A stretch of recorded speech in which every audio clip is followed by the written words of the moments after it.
Well, friends, we're through the month of June, halfway through 2026. So we're going to take a few minutes to reflect on where we are year to date in the market as we are at the midway point and stay around to the end because I'm going to give you three takeaways of what we know right now year to date. So we're going to jump right into the numbers and take a look at where the market currently stands as we reflect back on the numbers for June. So as we look at the activity for June, we still saw a very strong month of buyer activity. We did dip below 500 homes going under contract for the first time in 3 months.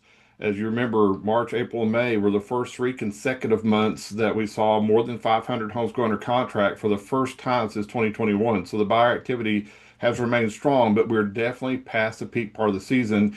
Year to date, number of homes going under contract up 10% compared to this time last year. Home closings are finally starting to reflect a stronger positive territory as we had 568 last month. That's a 14% increase year over year, and it finally gets us up 2.5% year to date. We've been hovering really about a 0.5% or so most of the year, so finally starting to see the under contract activity reflected in the closed sales. Median home price up 1% year to date, and average home price up 3.2% year to date. That's been fluctuating, of course. The numbers are skewed a little bit because, for whatever reason, June had a strong growth month, up about 9.5% for the overall average sales price compared to June last year. Days on market still elevated, 69 days average on market from list to under contract. So it is still taking time for homes to sell, and patience is required right now in the market that we're in. We're up 10%, of course, year over year for the time on market. As we look at the under contract activities, I mentioned a minute ago, still very strong. As you look back into the last 12 months, you'll see even though we had dipped under 500 homes going under contract in June, you look back over the last 12 months, it's still one of the strongest months out there. So buyers are still active in the market. Active listings. So this is where it's gotten really curious. With the increase in under contract activity that we've had this year, you would think that our overall listing inventory would have seen a more significant reduction in overall levels. That's not been the case. Now we are in a better shape from a seller position than we were a year ago when we were sitting at over 1,600 listings, and we've been fairly stable year to date with around 1,425 to 1,450 through most of this year. Now, towards the end of June, we did see that number start ticking up in the 1,500 range.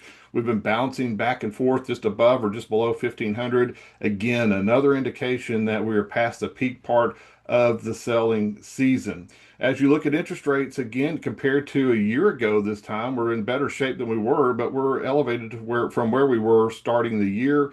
Rates overall have been fairly stable this year. We did see a short dip down closer to 6% at one point, but over the last couple of months, we've been hovering mostly in that 6.25, 6.5% range. So let's talk about the three key takeaways so far year to date. First off, buyer activity, as we mentioned, is up. Buyers are engaged in the market. They are strong, they're ready to buy, but they're very patient, they're very picky. And one of the big concerns we still have is the number of contract cancellations. When you look at the ratio of the number of homes going under contract versus closings, we're still not as strong as we'd like to see it. Buyers are still fairly quick to cancel contracts if they get spooked on the home inspection or by something else changes in the market. So that's still a concern. Listing activity is up. So this is part of the reason the market doesn't feel good. While the buyer activity is elevated and increased, so has the listing inventory. And so our listings are actually up this year compared to where we were last year, which means that the market has been fairly stable. It's kept pressure on home sellers to be very proactive in their pricing and to be very accurate in their pricing and to get it right from the start. Homes are still selling, but they have to be prepared well, positioned well on pricing, and proactively adjusting if the market's not responding as you want. Finally, rates are stable. As you've probably read in recent news since the Fed's last meeting, there are no talks of rate cuts at this point for the remainder of the year. In fact, there is speculation, depending on what inflation does, we could see the Fed actually raise the prime rate a little bit. Now, as we've discussed in the past, the prime rate, what the Fed does, does not always directly affect mortgage rates. In fact, we've seen sometimes to the negative it affects them. The rate will make an adjustment down, but the mortgage rates will still go up. So it doesn't look, from what I'm reading, like anyone's anticipating any significant changes in interest rates through the remainder of the year. So for those who've been sitting on the sidelines waiting for a significant movement in rates, you're probably going to be disappointed to wait that out. So Anyway, as always, you may have a few questions, and we're here and happy to help if you do have them, or if you have a friend, coworker, or family member does.